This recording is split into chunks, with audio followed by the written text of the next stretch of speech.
Okay, good afternoon. Hi, everyone.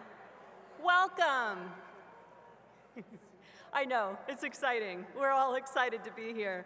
So welcome everyone to the 2024 University of Washington Department of Communication graduation ceremony.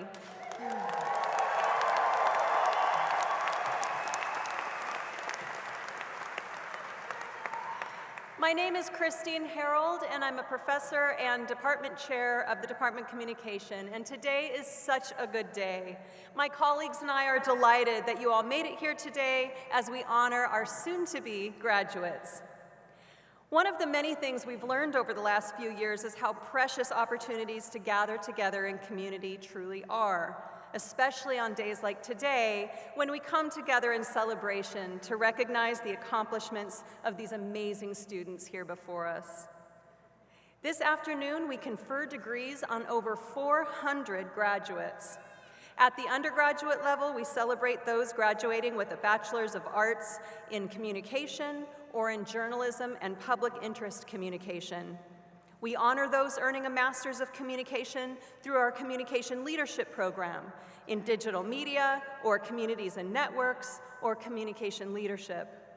And we recognize those earning Masters of Arts and PhDs in communication. I'd first like to welcome our soon-to-be graduates. You guys can have a seat. I'd first like to offer a warm welcome to our soon-to-be graduates receiving their diplomas today. Graduates, if you're able, take a moment to just let us applaud you and celebrate the work it took to bring you here today.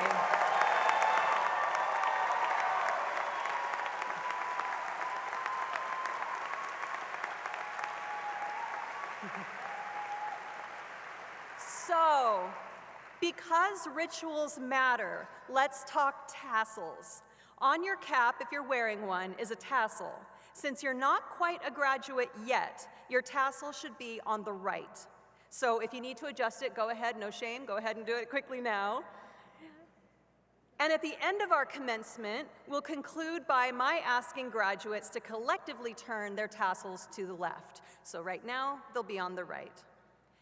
So I'd like to also take a moment to offer a warm welcome to the families, to the parents and the grandparents, aunts and uncles, brothers and sisters, daughters, sons, spouses and partners, cousins, and as well as friends and girlfriends, boyfriends, and other loved ones who are here to share this day with our graduates. It means so much to be able to gather together and mark this incredible milestone in their lives with all of you who have supported them, encouraged them, and loved them.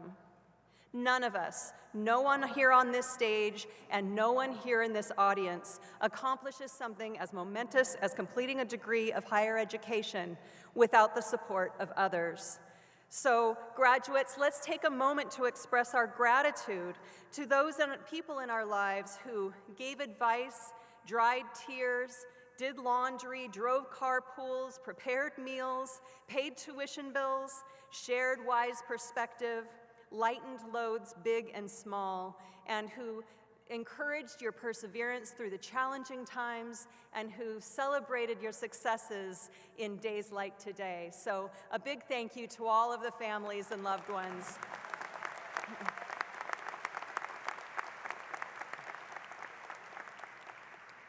So, here's how the rest of our ceremony will unfold. I'll share a brief message on behalf of the Department of Communication, and then I'll introduce our esteemed commencement speaker, Suki Dardarian.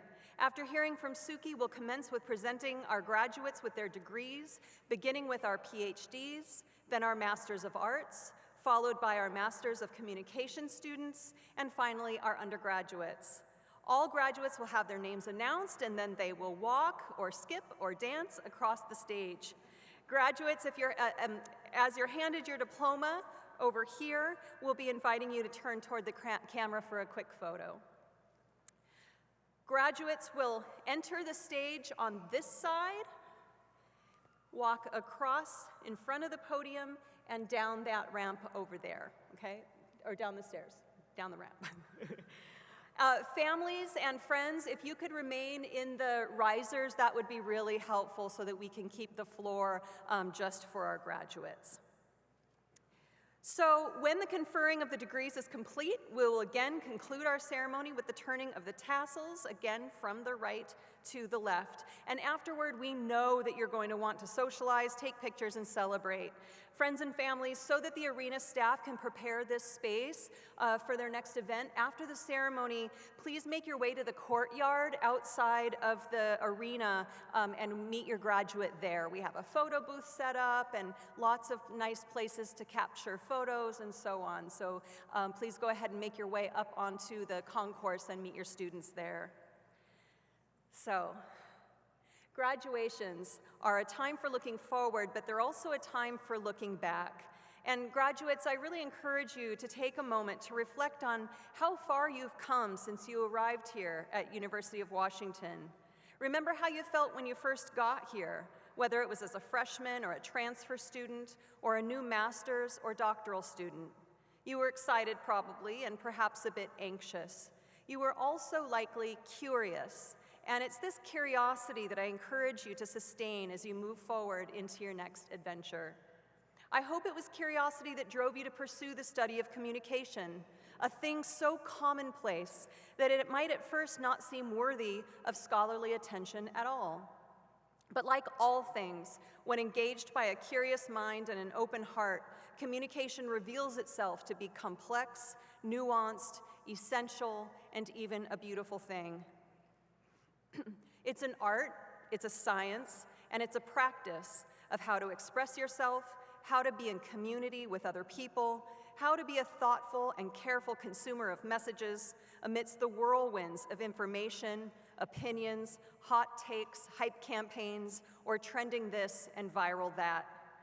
As scholars of communication, you have honed your capacity to think and speak clearly and ethically, and to think critically and develop your ability to distinguish the useful from the harmful, the compassionate from the bigoted, the truth from the fiction.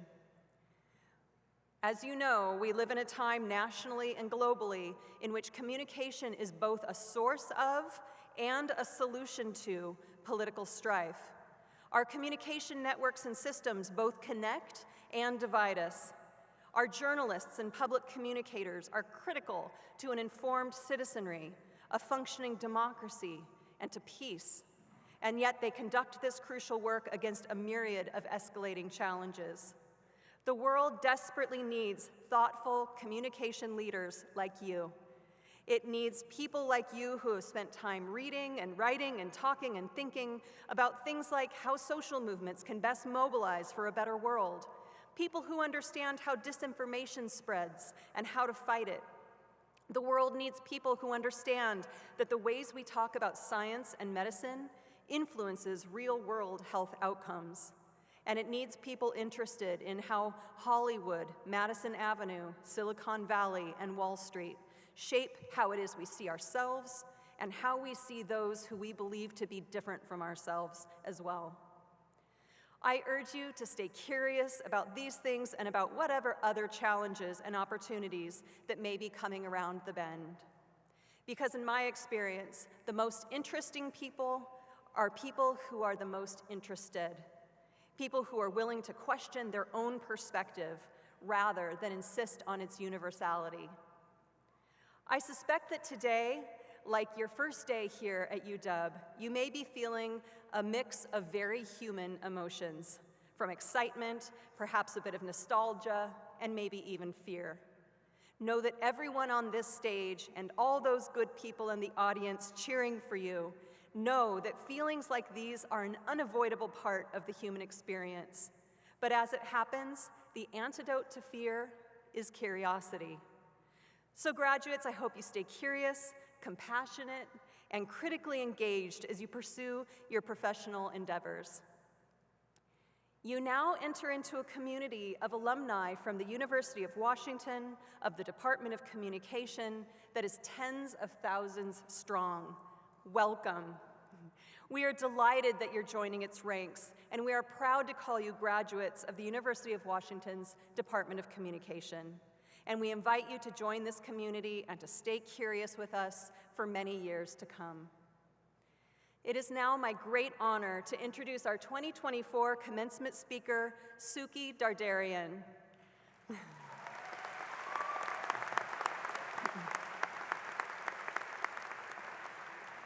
Among the many other honors and awards bestowed to her over the decades, we are proud that in 2022, Suki was inducted as a member of UW Communications Alumni Hall of Fame.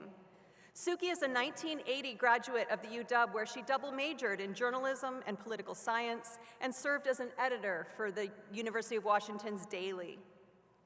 Suki has spent her entire career in the news business, first as a reporter who covered everything from the eruption of Mount St. Helens to high-profile court cases to visits of the Queen, the Pope, and the Rolling Stones for the Everett Herald and Seattle Times.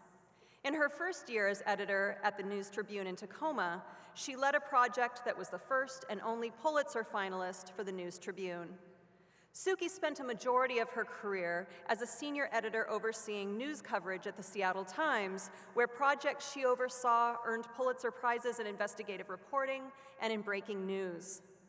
Suki left the Northwest a decade ago to become managing editor of the Star Tribune in Minneapolis, one of the nation's largest metro news operations. For 2 years, she has served as editor-in-chief, and she is helping to lead the organization's transformation. Under her leadership, the paper earned a Pulitzer Prize in breaking news, among other honors, for its coverage of the murder of George Floyd at the hands of Minneapolis police. Suki has been an advocate for open records and courts and government transparency. She served as president of the Associated Press Managing Editors, where she led efforts in diversity and ethics.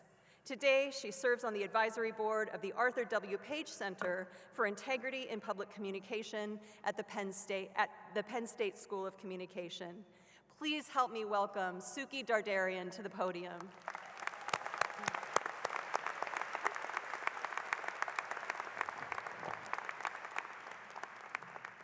Thank you, Christine. Thank you for inviting me to this wonderful event. I don't think I've been around this many happy people for a very long time, so thank you for that. To the esteemed faculty and alumni and to the families and friends, welcome and thank you for being here. And to the communication class of 24, congratulations. You are officially communicators.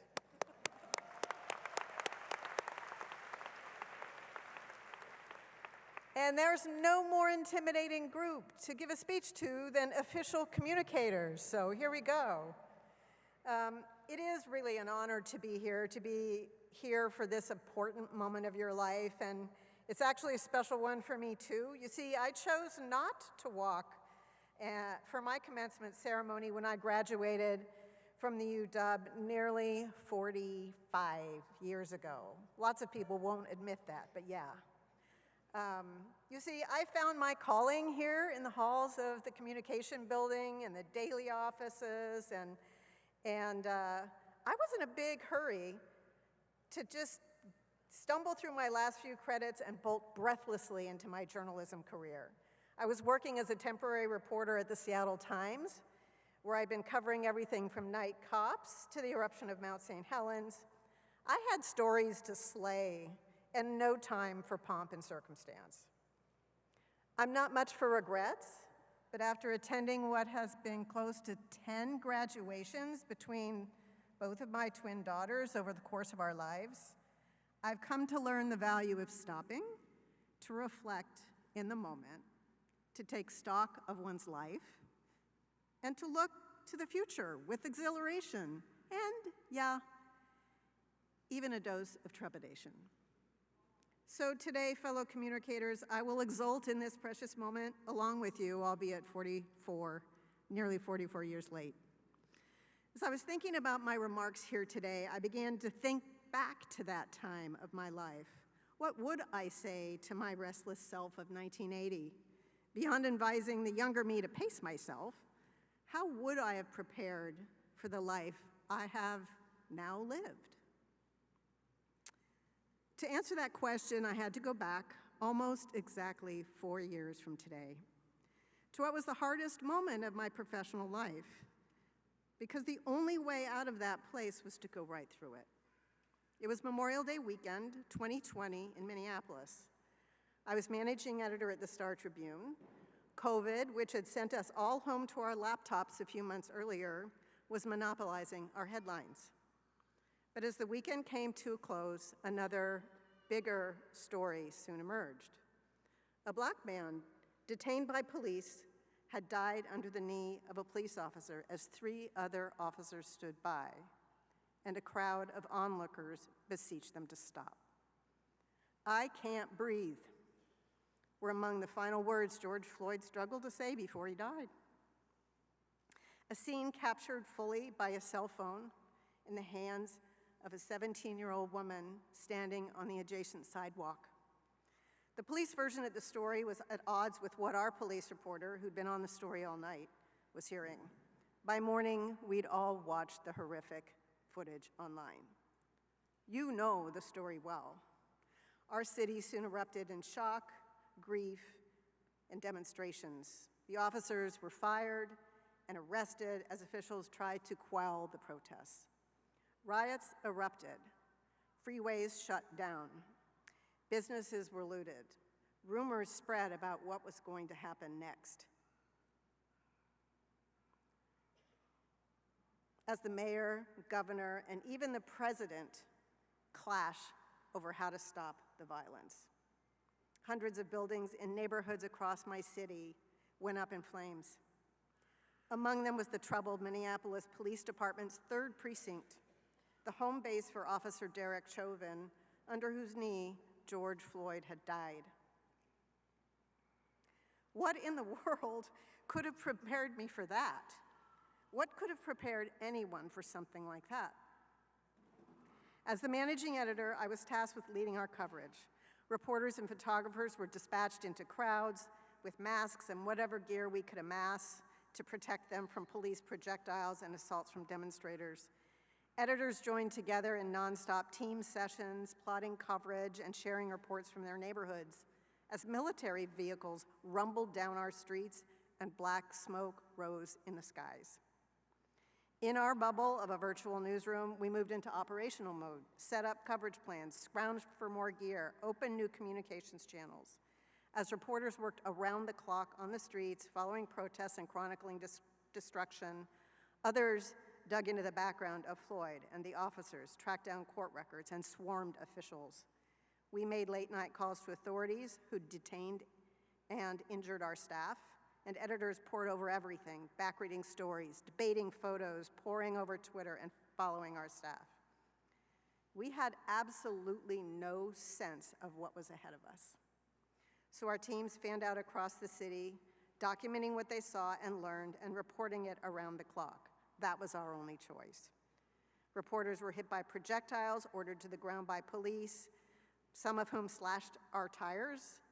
Protesters grabbed their cameras, one punched our photographer in the face, a videographer hit by a projectile required surgery. We took turns staying up late to keep watch on our people and on the story as peaceful demonstrations became destructive at night. What in the world could prepare anyone for something like that? Today, with 4 years hindsight, I have come to realize that it takes essentially everything in the world to prepare for something like that. Every lesson, every success, every mistake, every crisis, every relationship, every ounce of nerve, every gnarly, soul-searching moment of your life will eventually prepare you for something like that, without you even knowing it. It was a blur then, but as I reflect on what kept us moving forward, it is much clearer to me today. First, we trusted each other. What pulled most of us into this profession was a shared mission and values, a commitment to journalism ethics, a motivation to serve our community, and an intense passion for the truth. We were creative and scrappy and intent on making the world a better place. We did that every day, for every deadline before and during this story. That trust held us together. Second, we were able to challenge our assumptions and each other. Our ethic is about accuracy, and this was not a time to confuse a fact, mistake a name, or misrepresent a moment. Headlines were scrutinized, tone checked, context added. But we challenged each other well beyond that, questioned the framing of stories, the use of photos, the choice of which stories got bigger play. And as we set out on news stories, we were relentless in our skepticism about what we were hearing and what was being said. And to build on what Christine said, we were intensely curious. What were we leaving out of our stories? Who had we not talked to? What was missing? Third, we listened to each other and to our community. With the racial reckoning outside and inside the newsroom, with our community in crisis and credibility on the line, we dug in to listen more effectively. We spent more time in conversation with our community and each other. A city park downtown beside the Mississippi River became a place for us to talk things through. Fourth, we were good citizens. Crises bring out the good in so many people, and our staff went beyond that. In the ensuing months, collectively, they took it upon themselves to set up a host of committees to help improve our coverage of crime, establish new hiring standards, broaden recruiting efforts, build out a robust training program, conduct coverage audits, and improve engagement and culture. And we built a media coalition locally and globally to advocate for greater access to public records and court hearings. In a state that was still resisting cameras in the courtroom, we successfully opened the trial of Derek Chauvin, not just to cameras, but to be live streamed around the world. That coalition is alive today. And when that verdict was read, broadcast through the city on cell phones, televisions, laptops, in city parks, cafes, and barbershops, the community spontaneously and tearfully celebrated in our streets. The following year, our staff was awarded the Pulitzer Prize for breaking news for what the board called its urgent, authoritative, and nuanced coverage of the death of George Floyd at the hands of police and of the reverberations that followed. In addition, Darnella Frazier, the young woman on the sidewalk, was awarded a special citation by the Pulitzer Board for her courage and for highlighting the crucial role of citizens in journalists' quests for truth and justice. As the announcement was made, only a half dozen of us were in the newsroom to hear it, still shuttered by COVID. Our celebration was a round of tearful hugs. What in the world prepares you for that? So now, if I were to advise my younger self, and those of you headed off to a life of unexpected experiences, it would be this. Seek out community, a family, a workplace that has shared values, trust, and a commitment to the same ethical foundation. Living a life powered by mission is a good life. Challenge assumptions and be intensely curious. Are you getting a theme here? Listen, particularly in a polarized world, take the time to authentically appreciate others' perspective. Listen with an open heart and a dose of humility. Be a good citizen in your home, your office, your neighborhood, your city, your world. And know this, when you do hit that place that feels like the hardest point in your career, you will indeed have what you need to make your way through it. I wish you all a bright and rewarding future. Congratulations, class of 2024.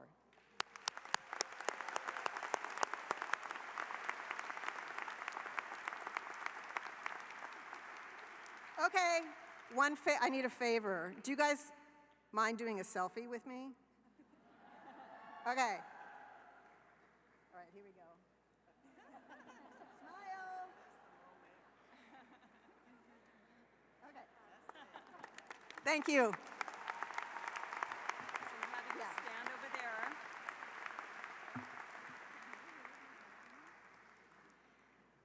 So, as Suki mentioned, in 1980, when she graduated from the University of Washington, she did not have the opportunity to walk across the stage and receive her diploma.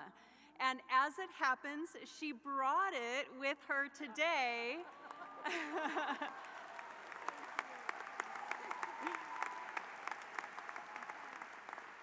And so our very first degree that we will confer today, from all the way back to 1980, is Suki Dardarian.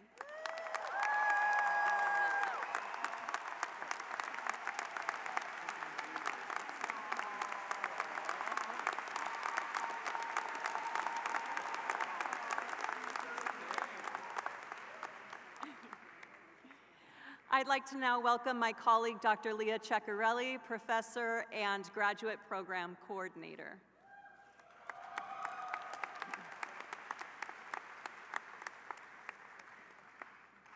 Hi, I'm pleased to be able to introduce the MA and PhD graduates. Now, most of you will recognize these people as your teaching assistants. A few of you will have had them as standalone instructors in some of your courses.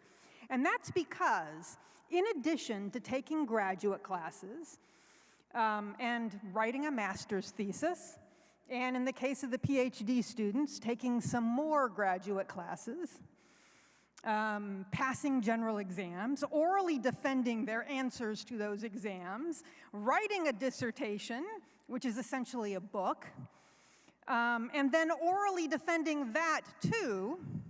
In addition to all of that, these people spend about 20 hours a week teaching at the University of Washington. The MA and PhD programs are basically an apprenticeship in the professorate, and these are the scholars who are moving up a level in that apprenticeship. From the master's degree to the PhD program, or from the PhD program to that ultimate level of academic proficiency, receiving a doctoral degree. Now those letters, MA, stand for Magister Artium, or Master of Arts. Now that doesn't mean that the people getting the MA degree are expert painters or sculptors. You won't see their work in a museum. Art here is another word for the humanities and social sciences. These people have proven themselves ready to proceed to the next level of study in these subjects at the university, that is, a PhD program. Now, those letters PhD stand for Philosophia Doctor, or Doctor of Philosophy. And no, the students receiving that PhD degree have not suddenly switched over to the Department of Philosophy, nor have they been moonlighting in the med school. All right? They're not that kind of doctor. A doctor in this context is a learned person, or a teacher, from docere. That's Latin for to teach. And philosophia is from the Greek. It can be broken down as philo, or love of, and sophia, wisdom. That is, the people about to walk across the stage here have proven themselves to be lovers of wisdom who excel at teaching what they know to others. For those who've earned their doctorate, their principal advisor will be hooding them on the stage here. That is, we'll be placing these heavy pieces of velvety fabric around their shoulders as a symbol of the transition from apprentice to fully fledged member of the field. I don't know why they call it a hood. It's not a hoodie. It won't protect you from the rain. But it's pretty weighty, right? It signifies the importance of their transition from student to doctor. And it kind of looks neat.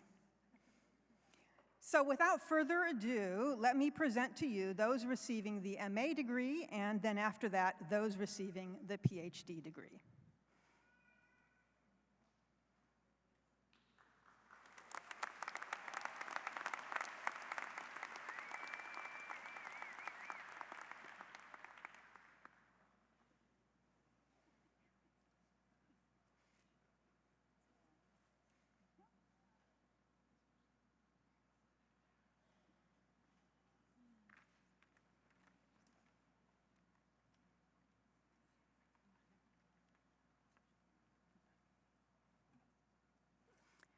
Tiana Case, whose master's thesis was Exploring Preconditions of Kindness Communication. Chair Valerie Manusov.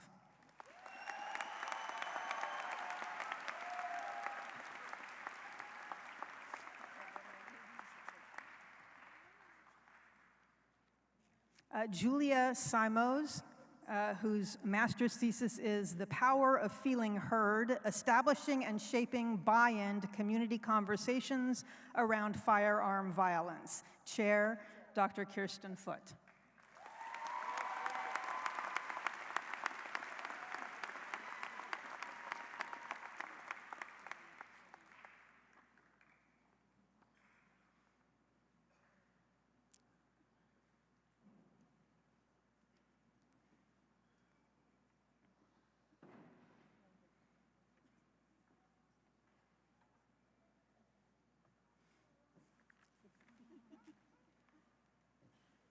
Joe Witt, whose dissertation was Mindfulness in Communication, Examining the Behavioral Trail of Mindfulness Practice. Co-chairs Dr. John Crowley and Dr. Valerie Manusov. Manusov will be hooding him.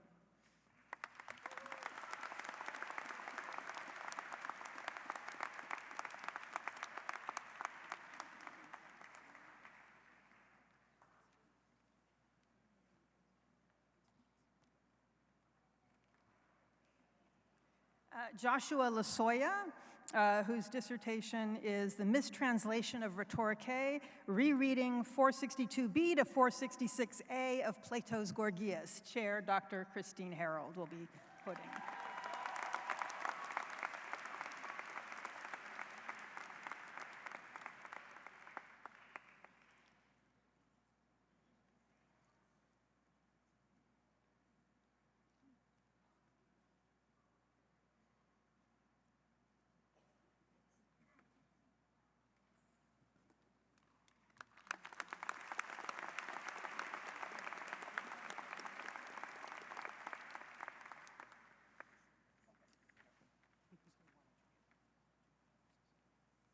Megan Dahl, whose dissertation is Beyond Believability, Factors Driving Media Trust in Uganda. Co-chairs Dr. Patricia Moy and Dr. Matthew Powers.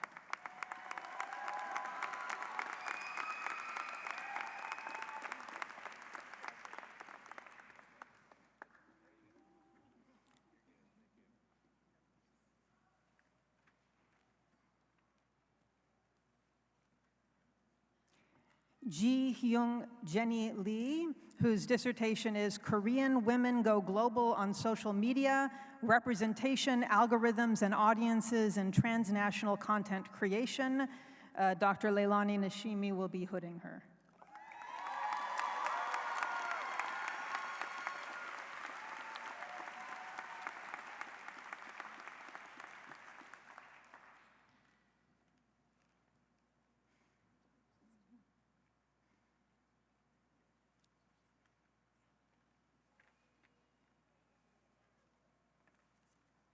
Sana Kim, whose dissertation is Politics of Tanning, Overdetermining Discourse on Skin Color, Race, and Gender in South Korea. Dr. Leilani Nashimi is hooding.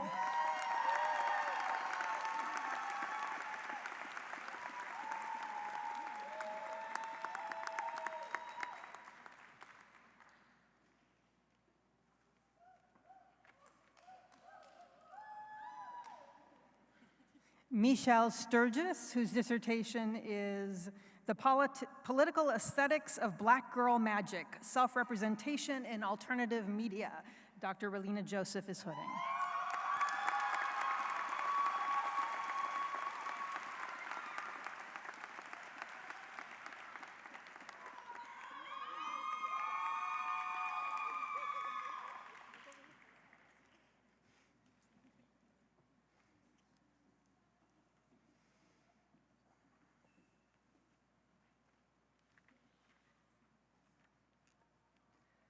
Kate Rich, whose dissertation is Future Talk, Imagining and Misusing Artificial Intelligence in Human Communication, and I will be hooding her.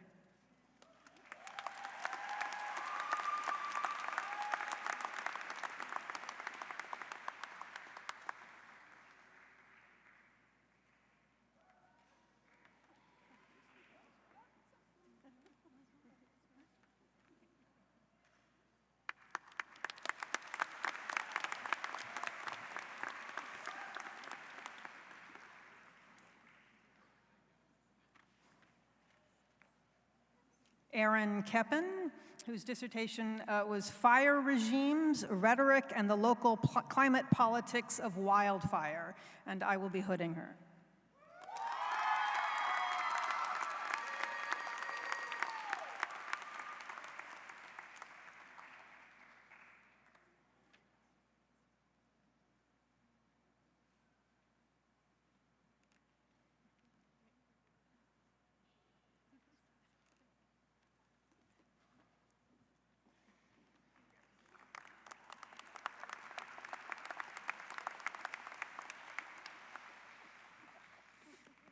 Abby Hsu, whose dissertation is When Experts Deny Science, the Rhetorical Performance of Mal-Expertise, and I will be hooding her.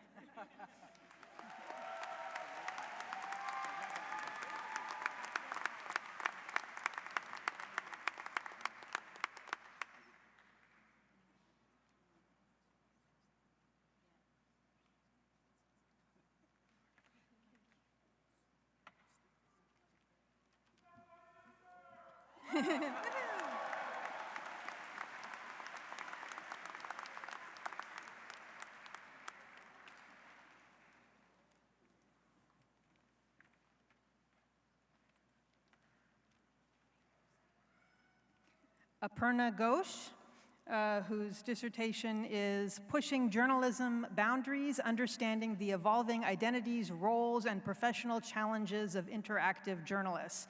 Her chair was Dr. Adrienne Russell, but it looks like Dr. Mako Hill will be hooding.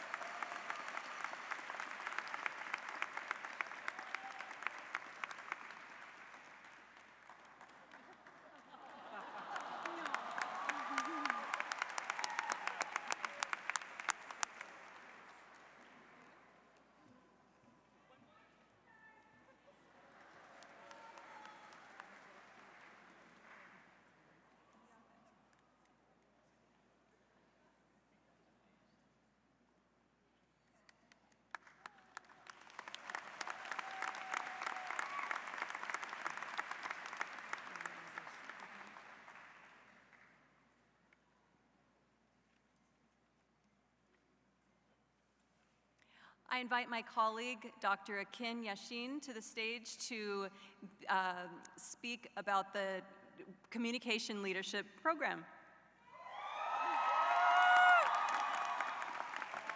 Hi, everyone. Let's take a moment to cheer and celebrate our outstanding Communication Leadership Master's students who are graduating today. You've done it. We're so proud of you.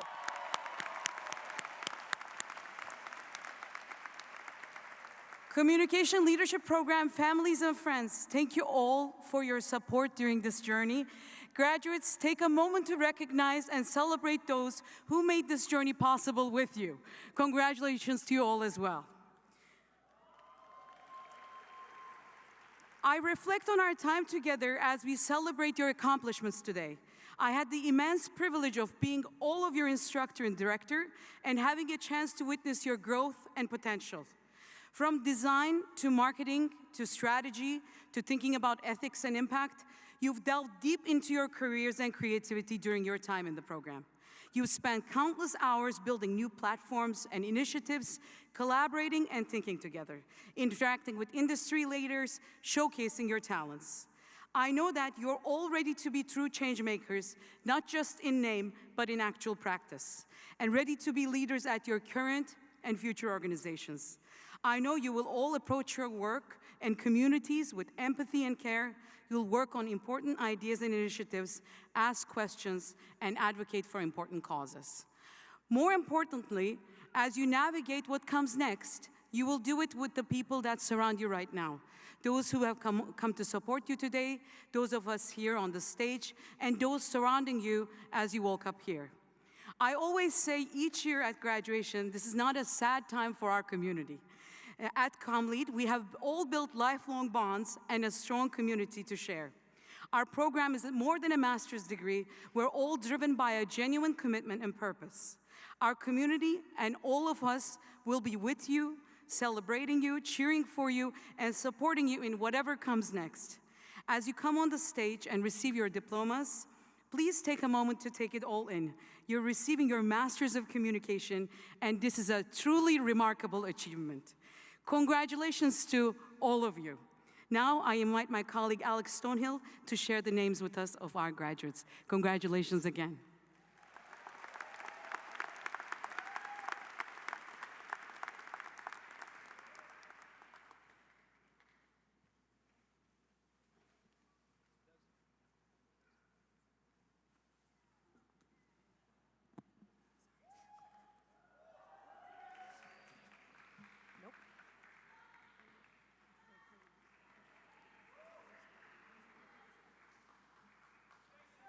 Jason Estrada Vargas.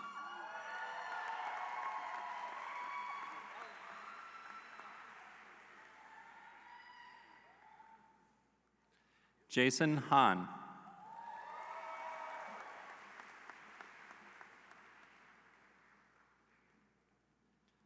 Dylan Espeseth.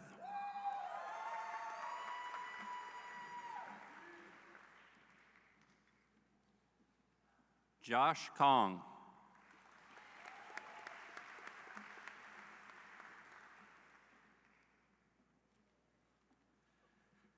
Dana McGrath.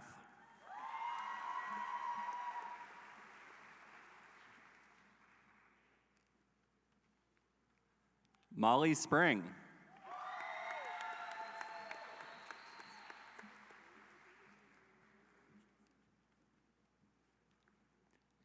Amanda Cho.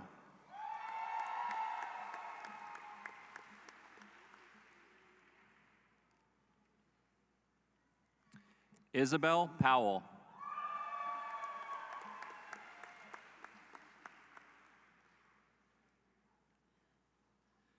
Katie Plain.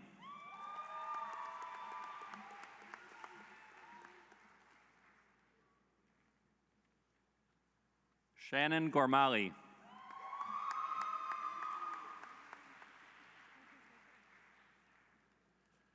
Matthew Thampashari.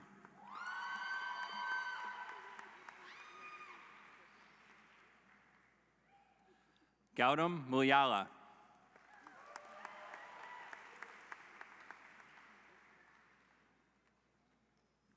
Alex Ellison.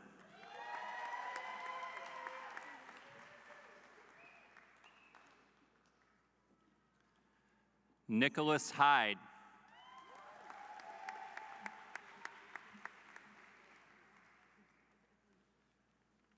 Isaac Weaver.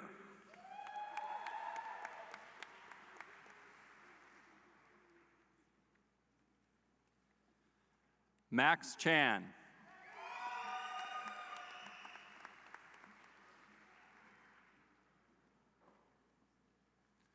Malcolm Gillanders.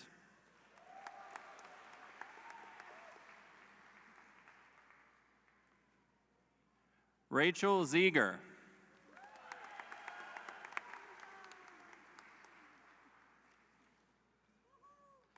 Melissa Martinez.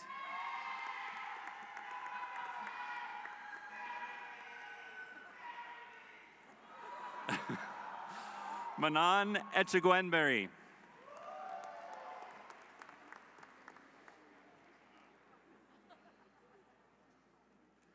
Shraddha Casey.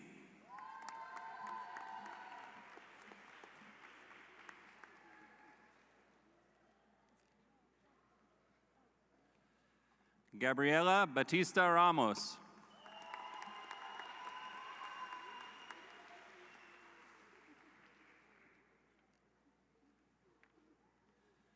Minjiang Ko.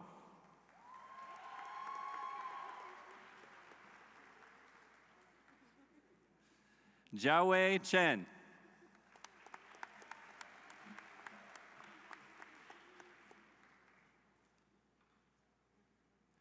Wenhui Li.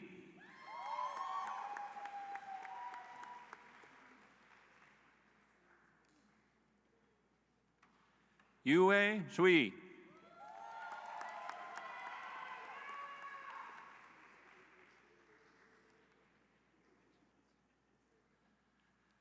Jinsi Young.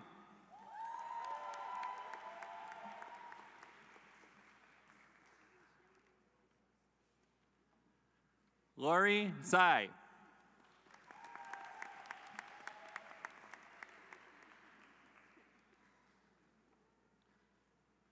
David Bradburn.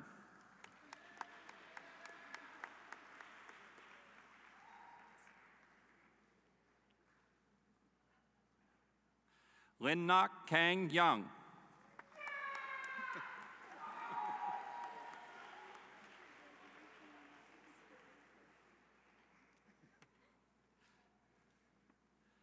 Thithit Than Win.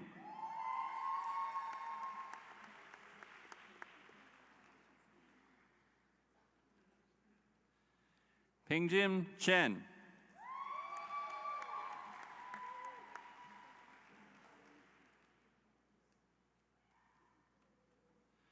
Yunfen Huan.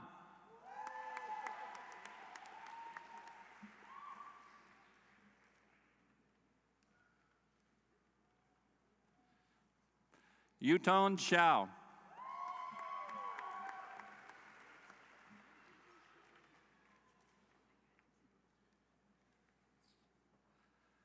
Chunhan Zhuan.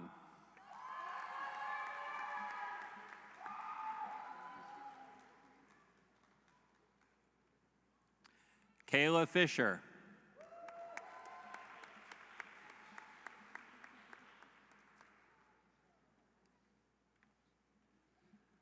Ren Shu.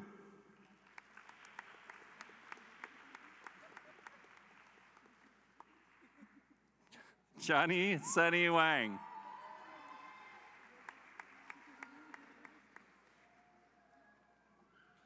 Yushin Lee.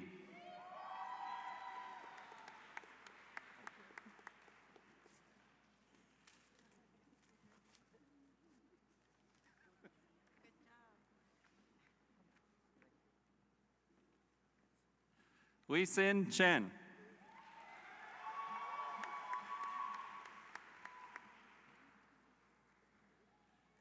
Casey Smith.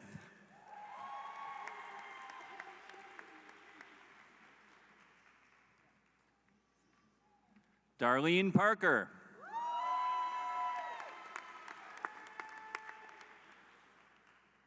Chiquita Wright.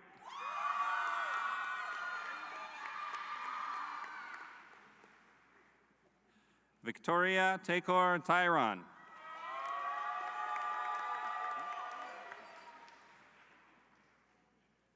And Kelsey Hutchinson. And I'm going to hand it off to my colleague and fellow Associate Director, Gretchen Ludwig.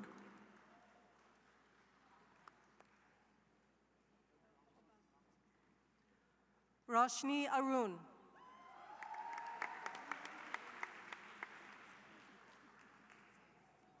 Baruni Goel.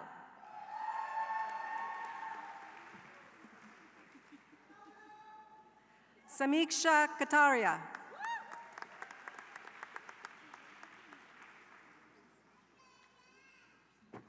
Anusha Yangar.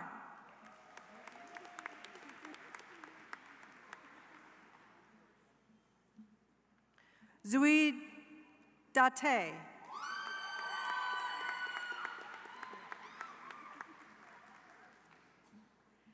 Nandita Nandakumar.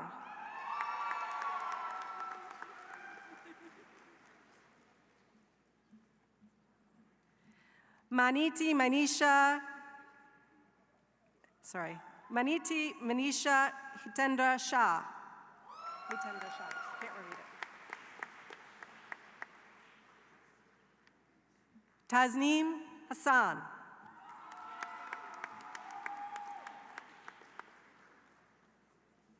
Anna Larson.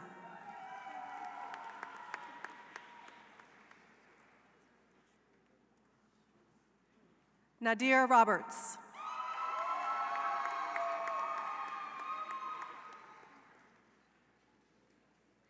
Niberita Ball.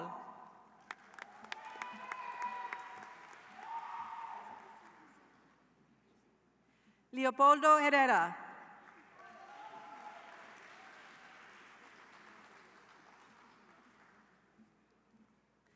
Ashwini Chivukula.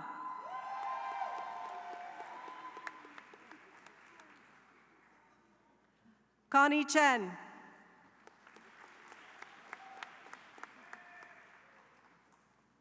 Xinyi Wang.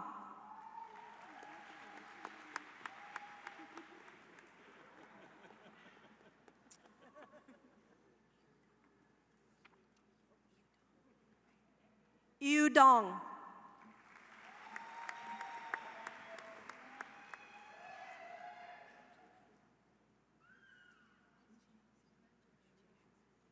Menjie Shu.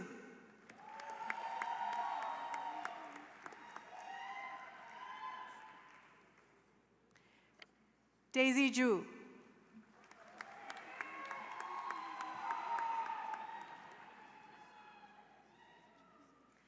Ye Chi Young.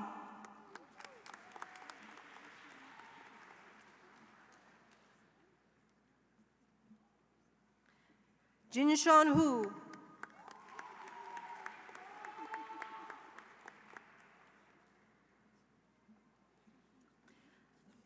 Abdullah Kadi.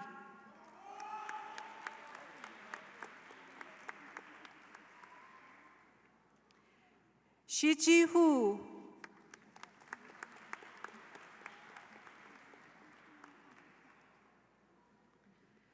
Jiashi Yu.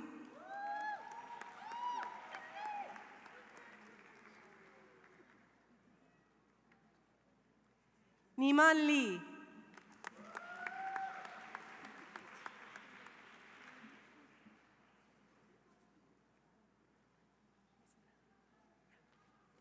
Isabella Lee.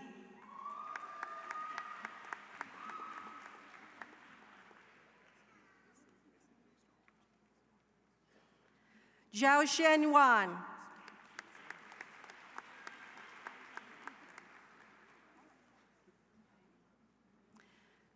Mehak Ijaz.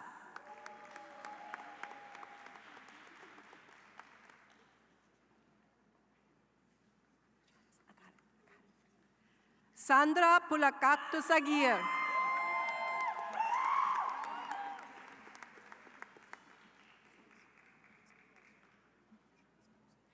Ishita Shahi.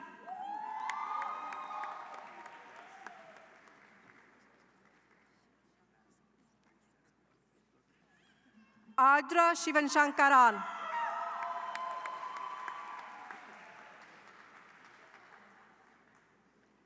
Zachary Turner.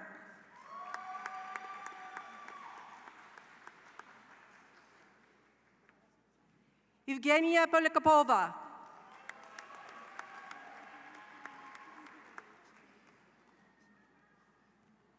Wei Che Li.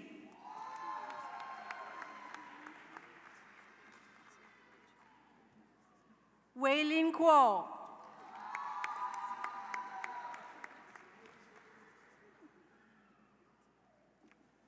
Yi Chen.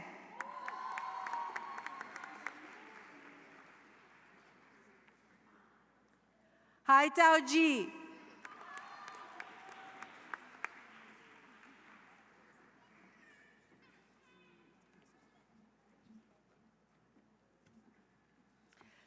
Jiaqi Shen.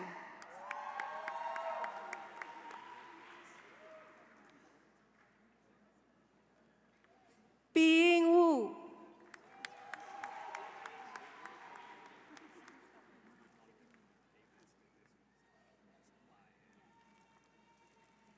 Vivian Wenyi Shu.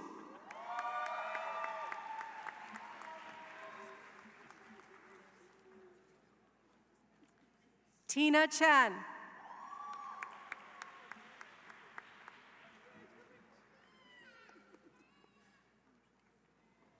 Guandi Zhu.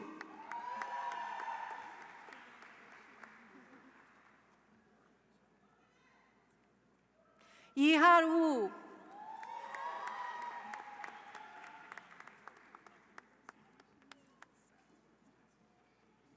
Ubo Fan.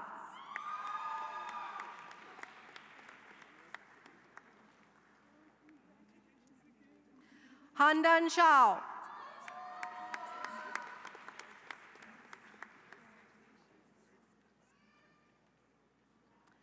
Ella Han Shao Zhang.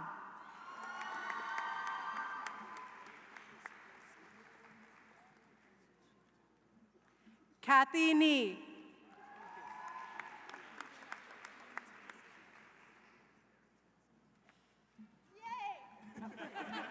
Charlotte Wang.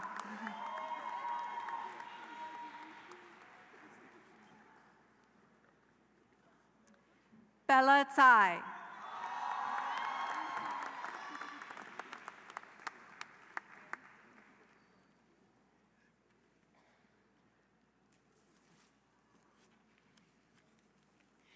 I'd like to welcome teaching professor Kaylee Cook, who is the coordinator of our undergraduate program, with some remarks for our Bachelors of Arts in Communication and Journalism and Public Interest Communication.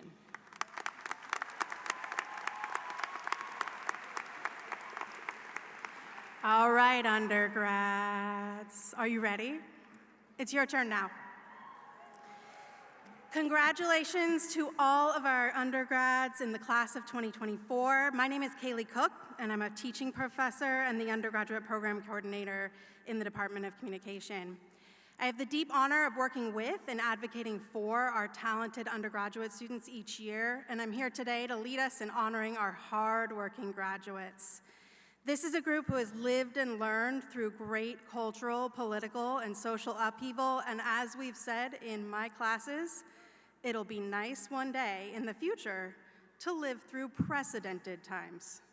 But you don't get a communication degree because you want things to be boring, right?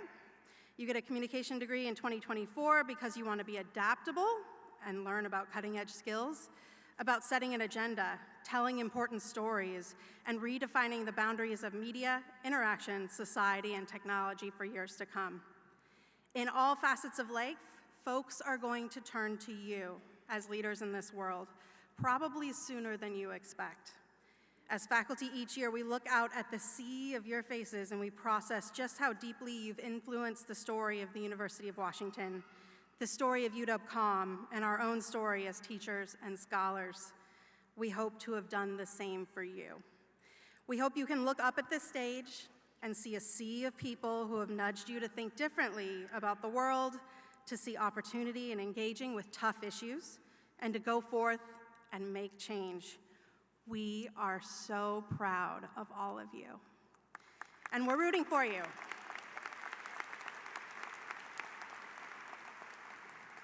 We are glad to officially welcome you as members of the University of Washington Department of Communication, class of 2024. Congratulations, and let's read some names.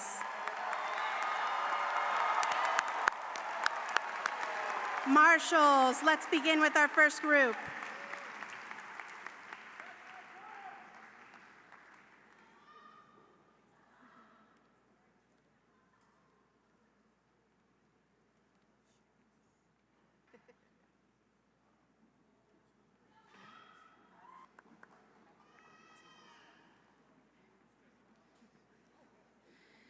Xiaofeng Jessica Zhu.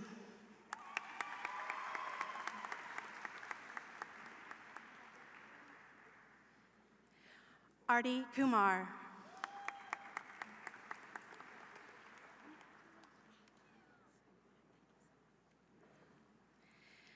Jessie Zhang.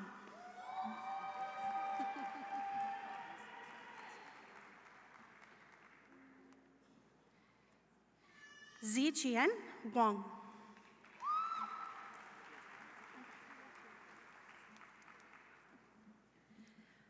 Madeline Welch.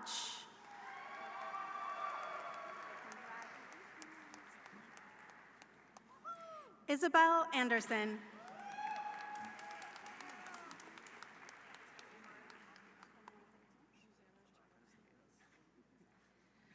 Zuzana Chahovsky-Rilsky.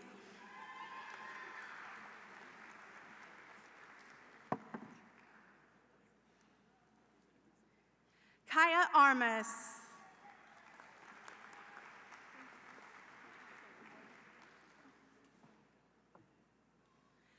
Jessica May.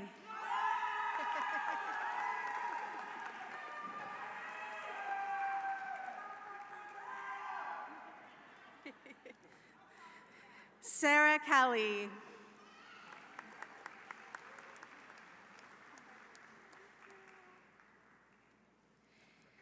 Jalen Sotelo.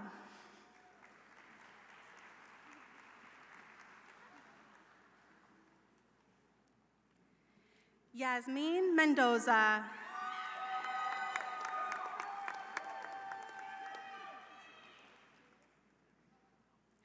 Mila Jansen.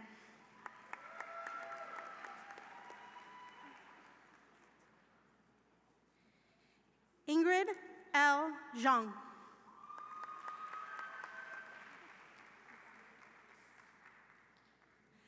Heather Chung.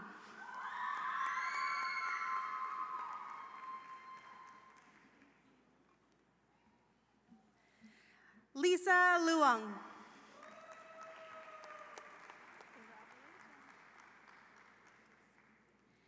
James Keegan.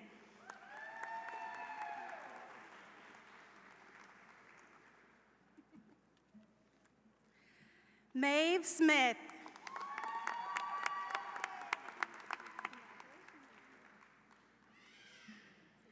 Benjamin Parker.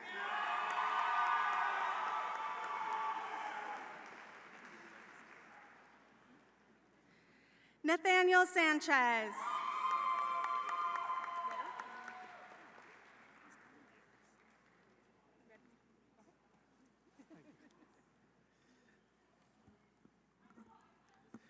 Alex Gordon.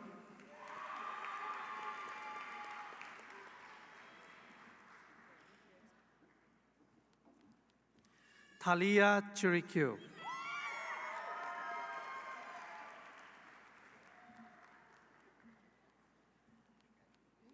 Vivian Smith.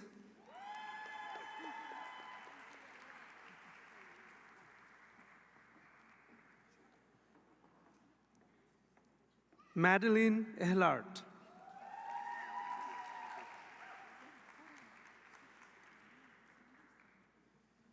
Isabella Duell.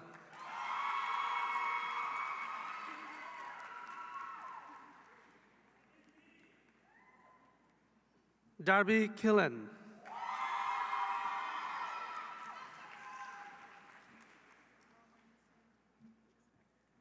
Shasha Roth.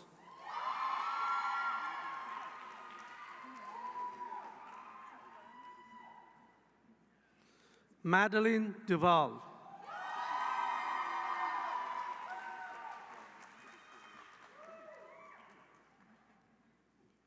Sierra Haley.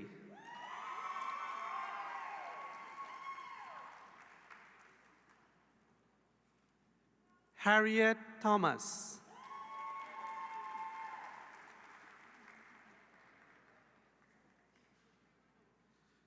Chloe Pearson.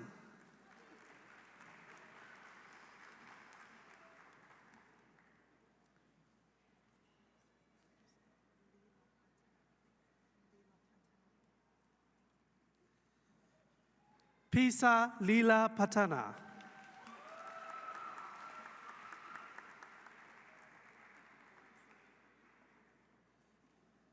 Jessica Annie Swanson.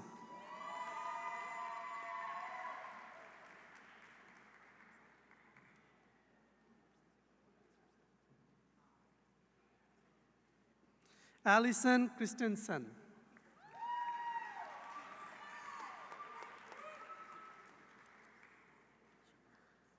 Neo O'Brien.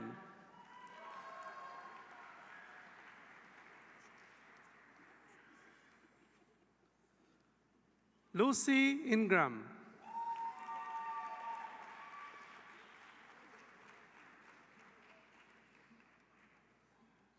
Kendall Castronovo.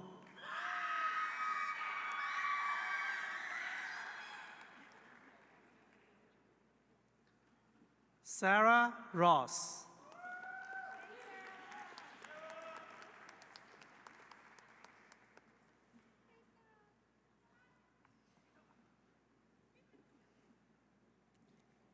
Nicole Chrysostomo.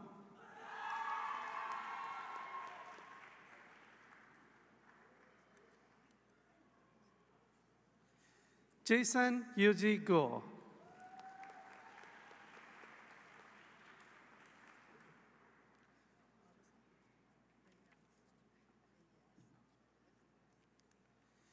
Baeyang Sun.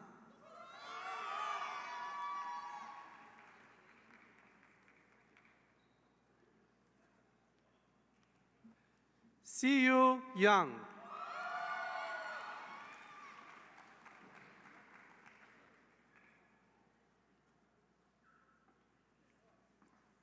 Yui Yang.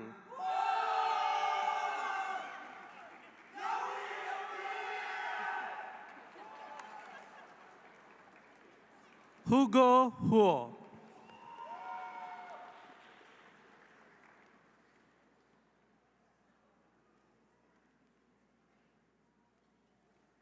Binfeng Huo.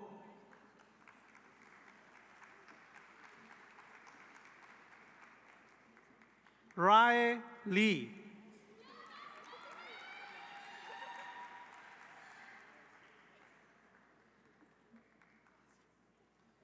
Emily Stylis.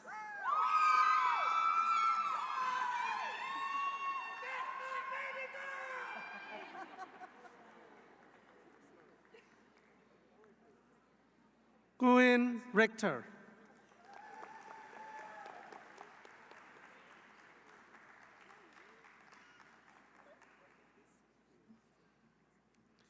Chloe John Sarmantino.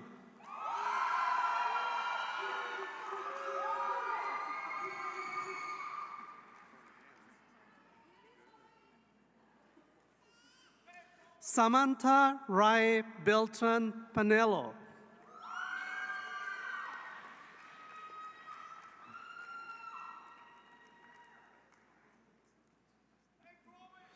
Clara Propost.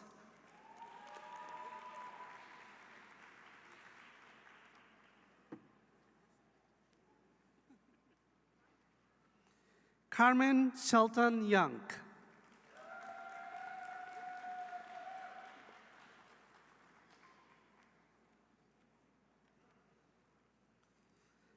Alexandra Walter.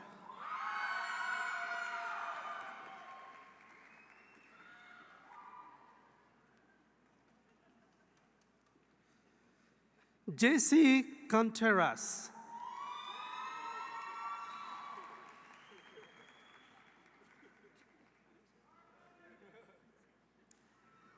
Abigail Lang.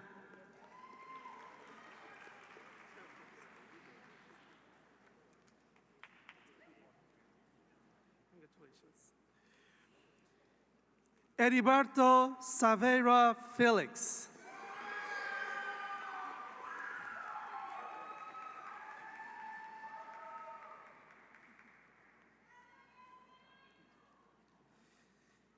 Alex Kosi Yo.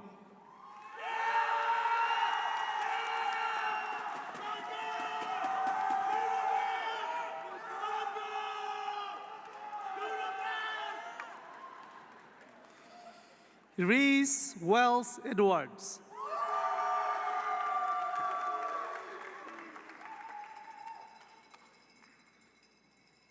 Wesley Hill.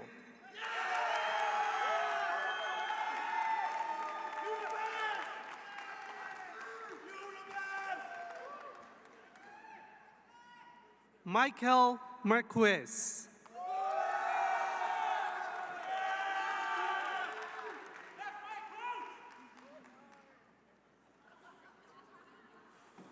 Joel Villa.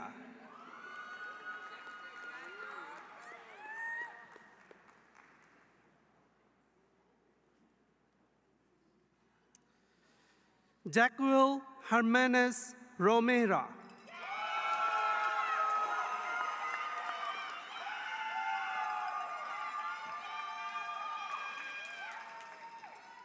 Lavira Brown.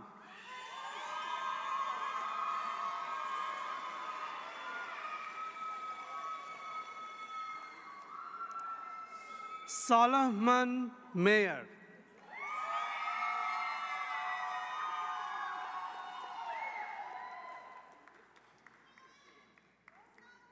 Mia Perez.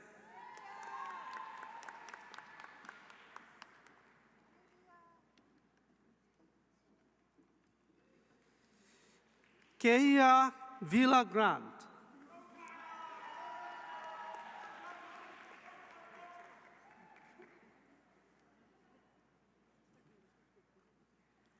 Ashlia Lillier.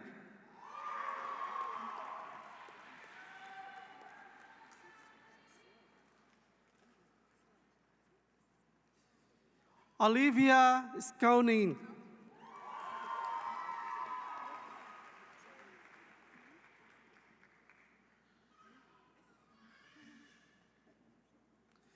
Gabriella Wider.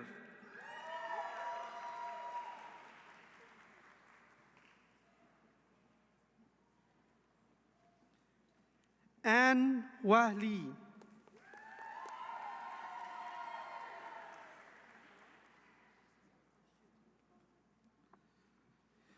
Reina Nitaki.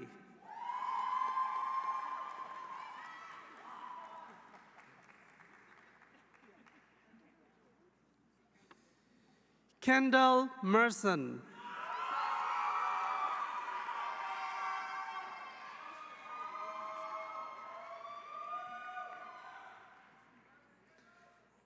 Anna Watko.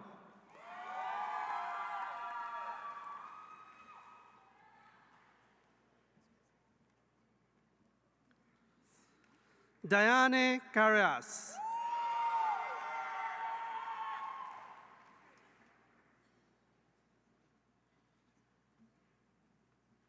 Lauren Maurice.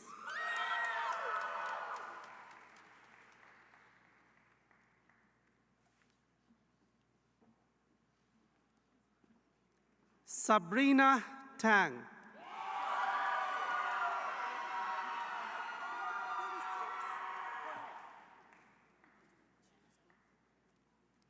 William Crockett.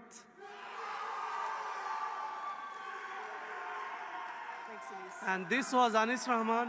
I'll now pass it to Andrea Otanes. Thank you, Anis.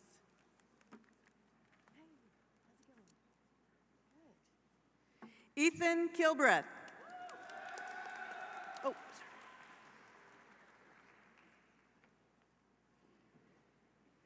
Iris Kwan.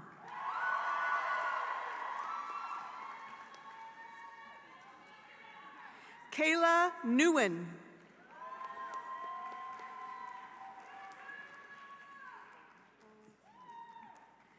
Marco Faney.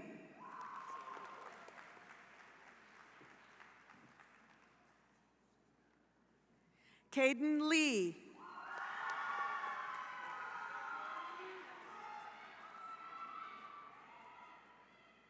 Lily Durham.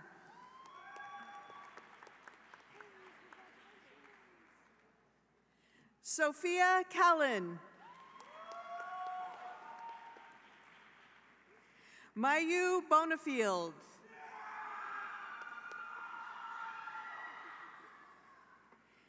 Emilia Arenas de la Vega. Lo siento. Samantha Ayers.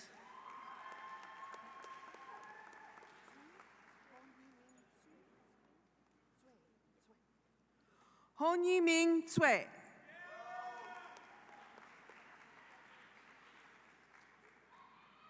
Madison Rockwell.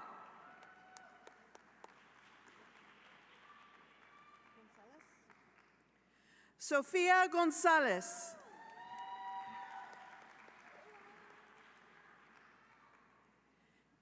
Christina Wardell.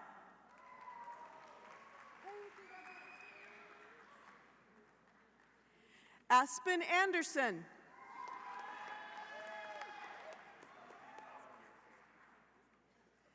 Scarlett Hansen.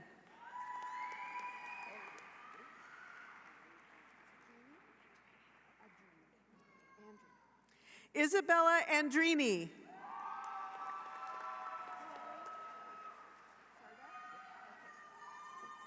Kennedy Sarda.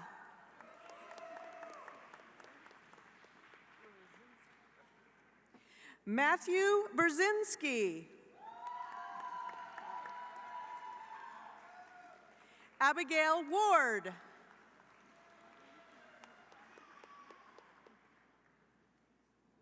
Karina Chan.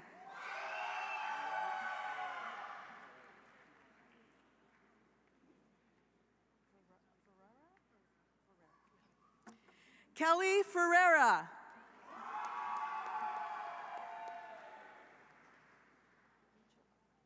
Rachel O.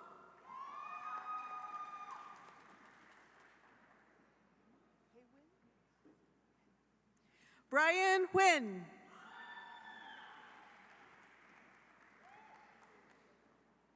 Heidi Cahill. Bronwyn Tosh.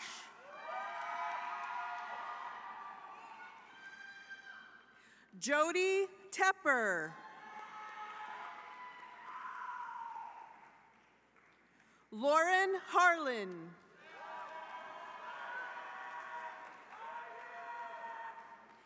Catherine McDonnell.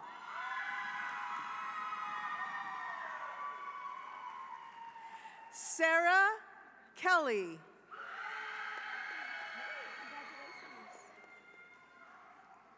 Isabella Craig.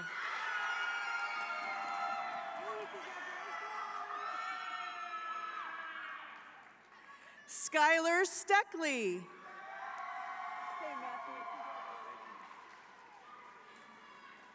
Matthew Shields.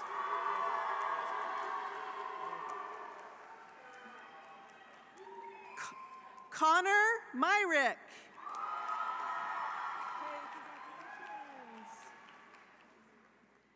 Evan Wara.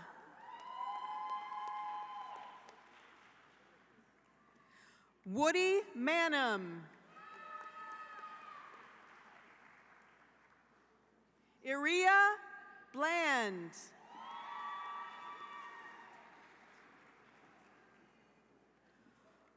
Fengya Chen.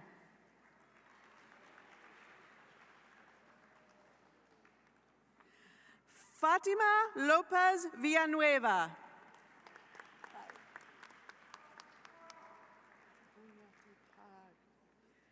Benjamin Bunyatipanan.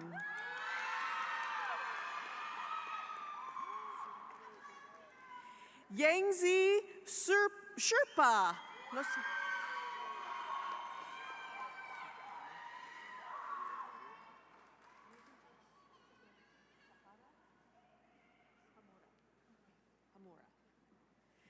Megan Joyce Tejada Homura.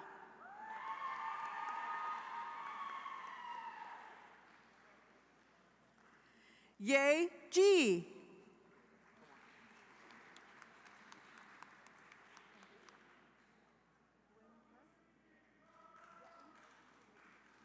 Yaten Park.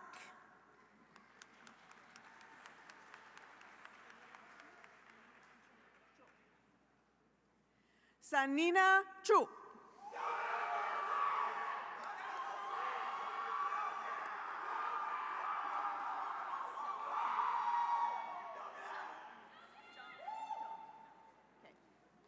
Xiao Zhang.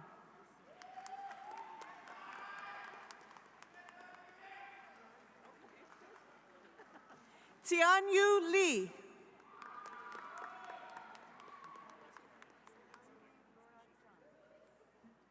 Hanbi Laura Chan.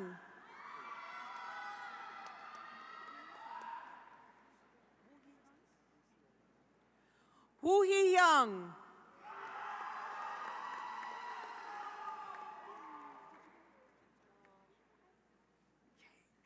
Shauna Ma.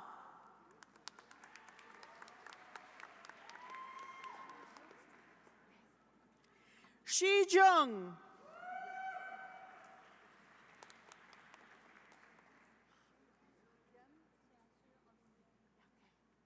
Shihu Olivia Yen.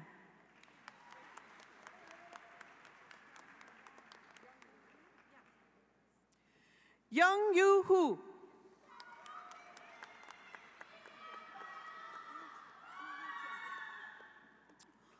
Hu Yu Chen.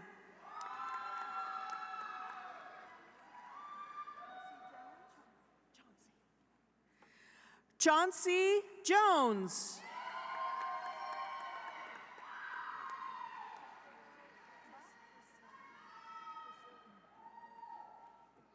Priscilla Umba.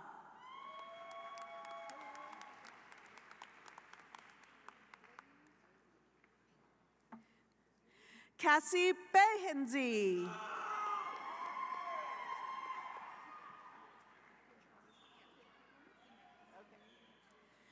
Jasmine Jimenez.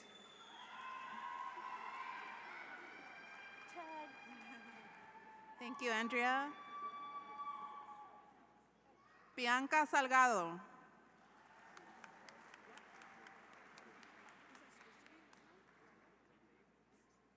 Gracie Kreider.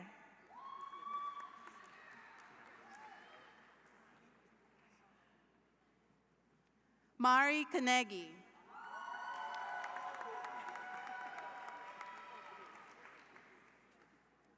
Vidora Lucada.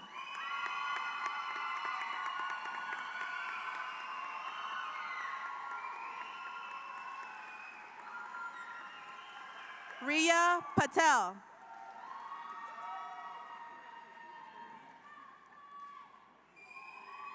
Keegan Kitashima.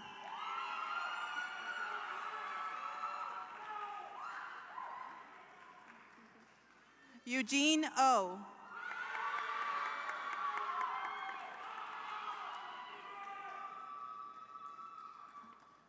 Skylar Strutz.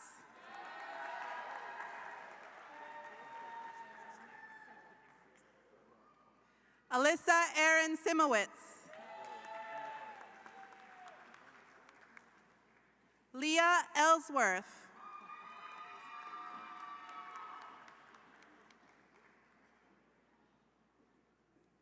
Mari Okamoto.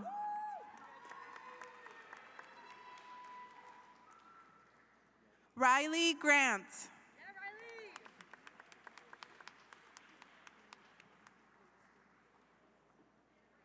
Isabella Makalewski.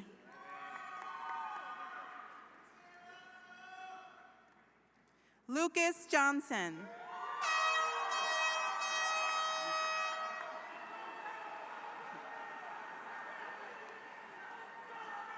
Layla Thompson Wayner.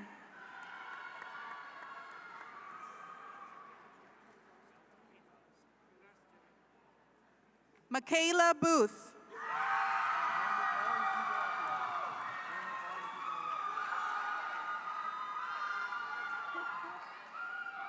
Rena Suzuki.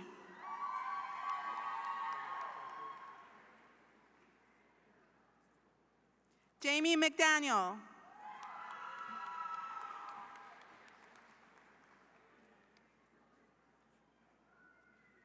Iman Khatri.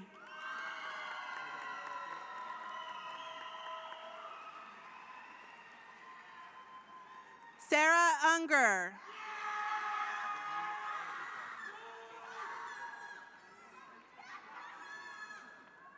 Hoi Tung Wang.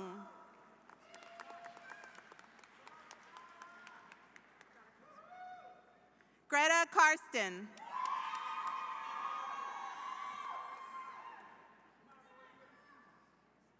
Jaden Keats.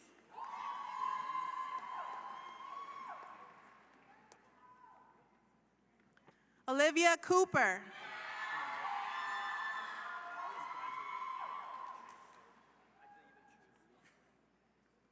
Catherine Spence.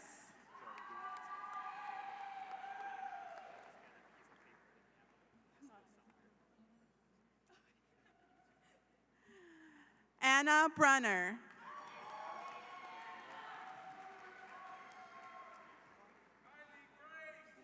Kylie Laura.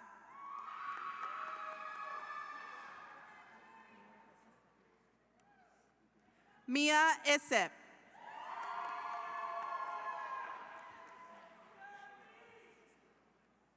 Mary Margaret Enquist.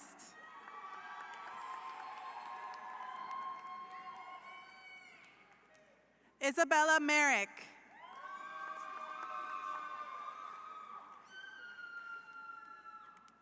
Nicole Kudermarsh.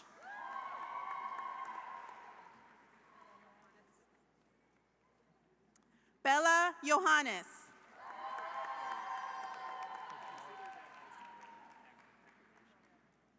Magdalena Waltner.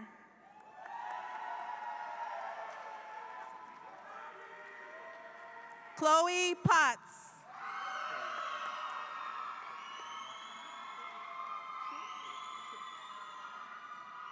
Han Shu.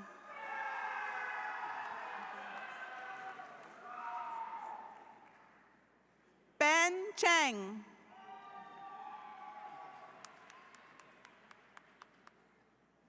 Tina Cheng.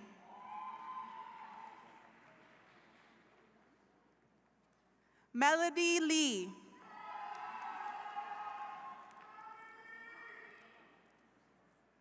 Angel Wang.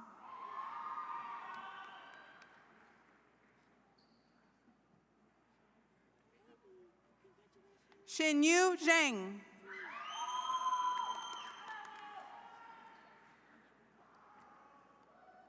Xiaoxing Li.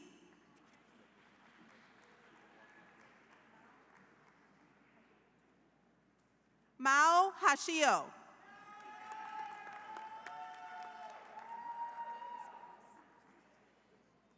Dominique Vesperas.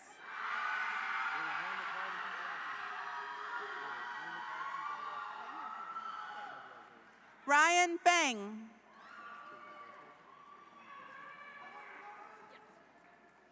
Jamie Christensen.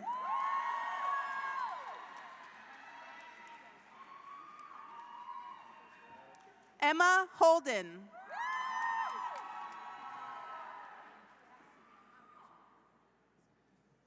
Abigail Shaw.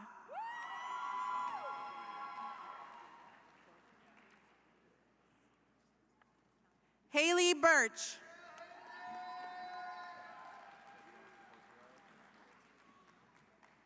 Maya Paul.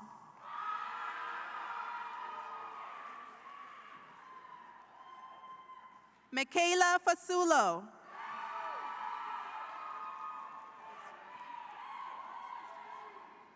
Ella Soroki.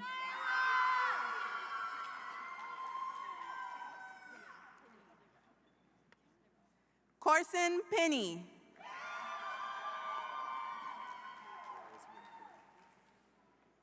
Charles Winkworth.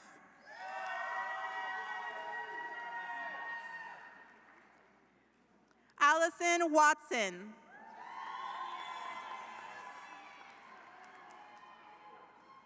Sophie Santora.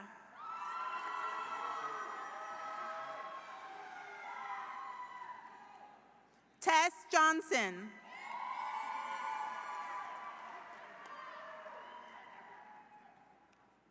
Giovanna McDaniel.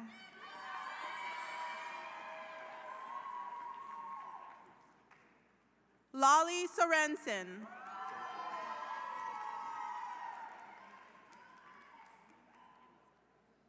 Nika Tarani.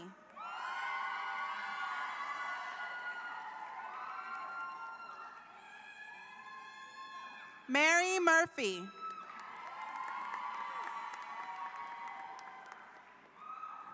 Robert Galligan.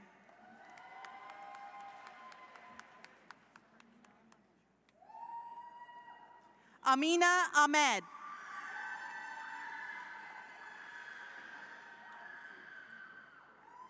Catherine Summers.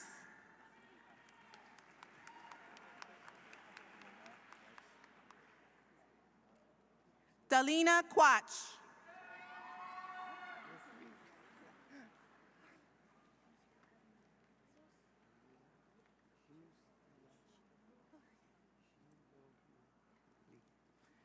Gino Mia Lee.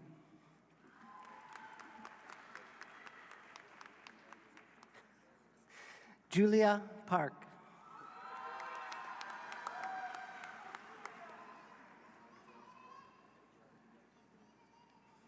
Sumya Gupta.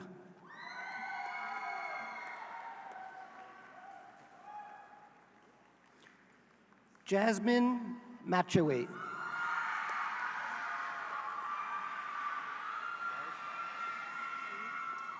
Serena Cunningham.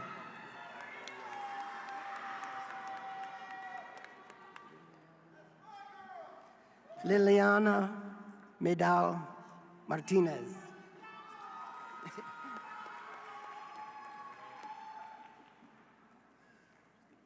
Gabriela Isabel Palma Orantes.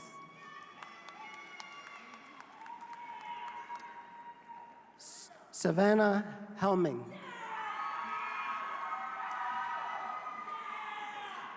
Yu Ying Zhan.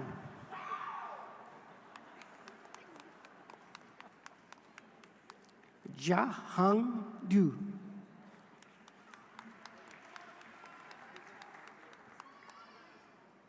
Amethyst Zhang.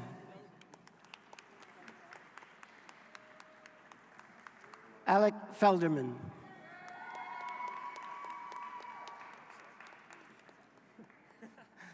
Hunter Martinez.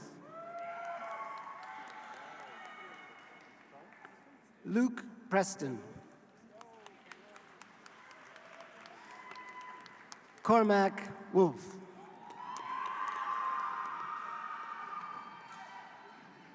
Gabriel Flynn.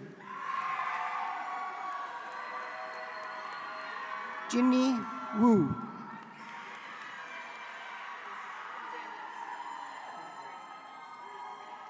Delea Daniels.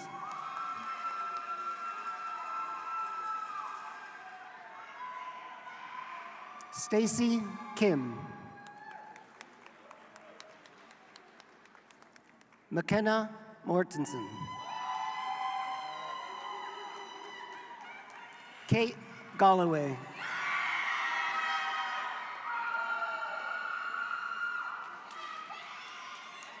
Abigail Ors.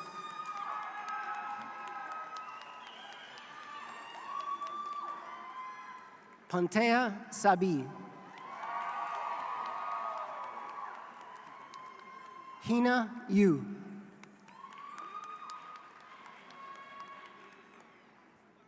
Silin Kyarche Warakun.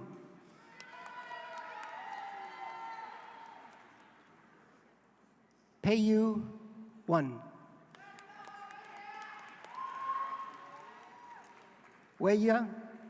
Wei Shin.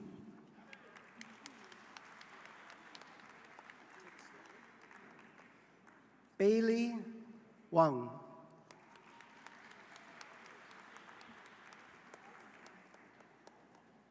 La Ying Tang.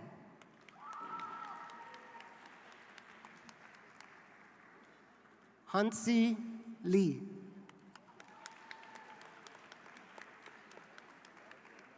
Jisoo Koo.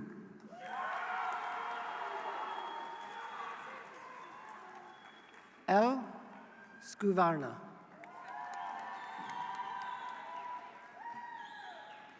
Sydney Cottrell.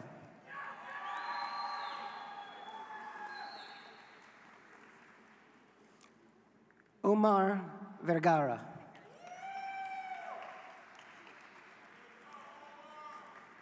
Jenny Packer.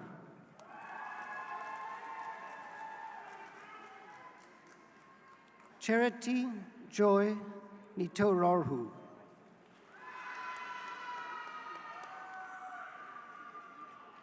Kezia Proverbi.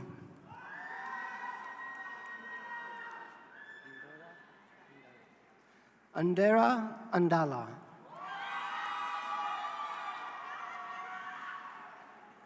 Haley Delgado.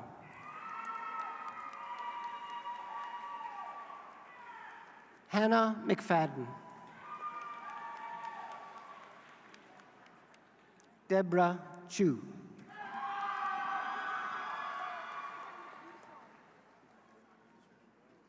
Michelle Lee.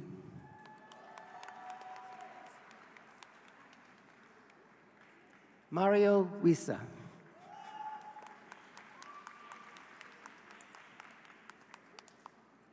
Idol Shigo. Saida Noor.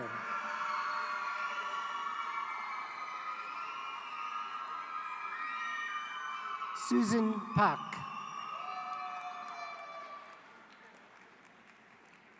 Annabelle Haryanto.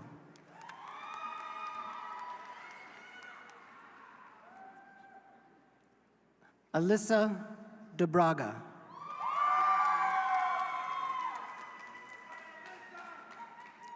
Kate Welch.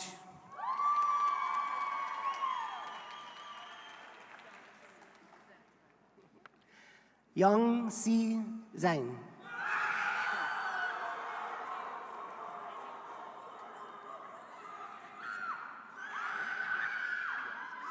Kelly Powell.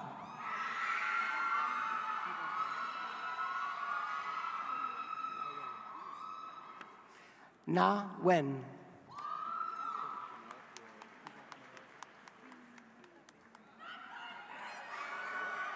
Aurelia Yan.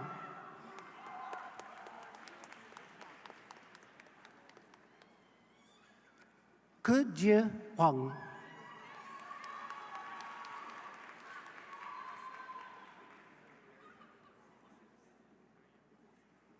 Adina Krempur.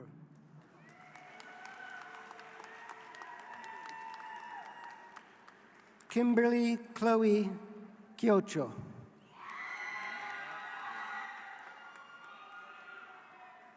Ruatong Juan.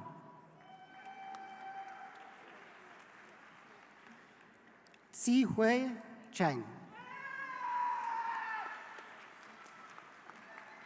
Sophia Ma.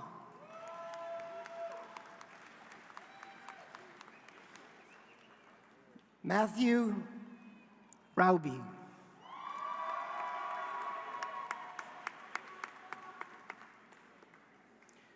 Raymond Majan Jano.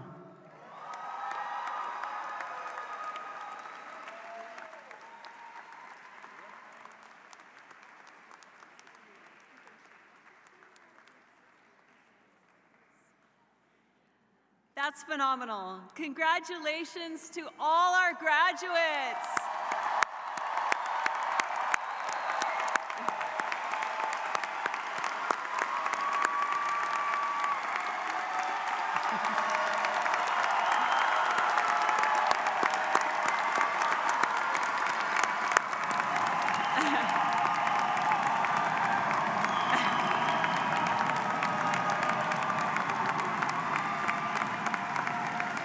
But we're not done yet. We're not quite done yet. So those tassels we talked about, they should be on your left-hand side, and I'm going to count down to 1, and I'm going to have you switch those over to the left-hand side. And that is a class of 2024, 3, 2, 1. Turn those tassels. Woo!